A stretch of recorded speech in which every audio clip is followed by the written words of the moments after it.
الحمدللہ والصلاة والسلام علی رسول اللہ الکریم، اما بعد فاعوذ باللہ من الشیطان الرجیم، بسم اللہ الرحمن الرحیم۔ محترم ناظرین کرام، محترم بھائیوں اور بہنوں، السلام علیکم ورحمۃ اللہ وبرکاتہ۔ اللہ پاک سے دعا ہے اللہ پاک آپ تمام بھائیوں کی اور تمام بہنوں کی پریشانیاں دور فرمائے اور اللہ پاک آپ کو کامل صحت و تندرستی عطا فرمائے۔ ناظرین، آج ہم ایک نئے ٹاپک کے ساتھ، ایک نئی ویڈیو کے ساتھ حاضر خدمت ہیں۔ آج کا جو ہمارا ٹاپک ہے وہ ہے گندک آملہ سار۔ اس کو انگلش کے اندر سلفر کہتے ہیں، ہندی کے اندر گندک کہتے ہیں، سندھی کے اندر گندروف کہتے ہیں اور بنگالی میں اس کو گندروک کہتے ہیں۔ اس کی دو اقسام ہوتی ہیں، ایک وہ گندک جو پہاڑوں سے نکلتی ہے اور اس کے اندر چونا اور مینگنیز شامل ہوتے ہیں، اور دوسری وہ گندک جن کو صاف کیا جاتا ہے اس کو گندک آملہ سار کہا جاتا ہے، یا دوسرے لفظوں میں اس کو گندک مصفی کہا جاتا ہے۔ کھانے کے لیے ہمیشہ گندک آملہ سار استعمال ہوتی ہے، اور بیرونی طور پر وہ خام گندک جو ہے وہ استعمال میں لائی جاتی ہے۔ یہ آتش فشاں پہاڑوں سے نکالی جاتی ہے، جیسے اٹلی وغیرہ، یا پھر کچھ چشموں میں بھی یہ پایا جاتا ہے۔ جیسے کراچی کے اندر منگو پیر کا ایک چشمہ ہے، وہاں پر بھی یہ گندک آملہ سار گندک جو ہے وہ پایا جاتا ہے۔ اس کی ضرورت کیوں پیش آتی ہے؟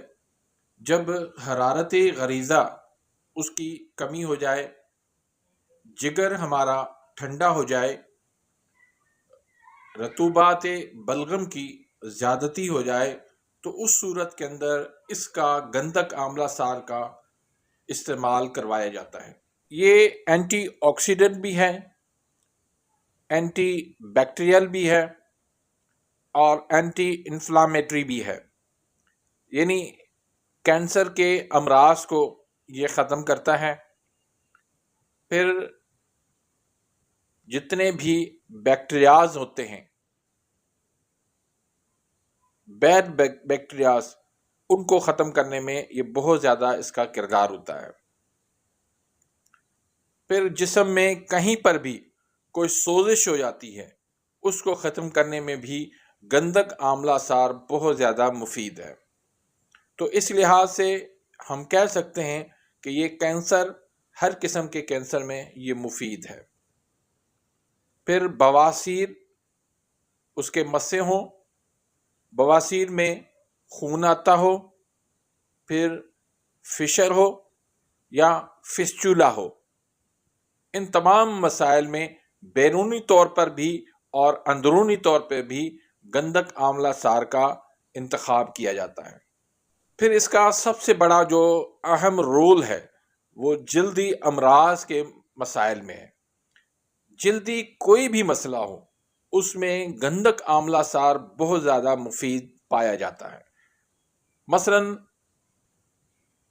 داد ہے، چنبل ہے، سورائسس ہے، پھوڑے پھنسیاں ہیں، خارش ہے، پھل بیری برس ہے، ان تمام مسائل کے اندر گندک آملہ سار کھلایا بھی جاتا ہے اور بیرونی طور پر بھی اس کو استعمال کروایا جاتا ہے۔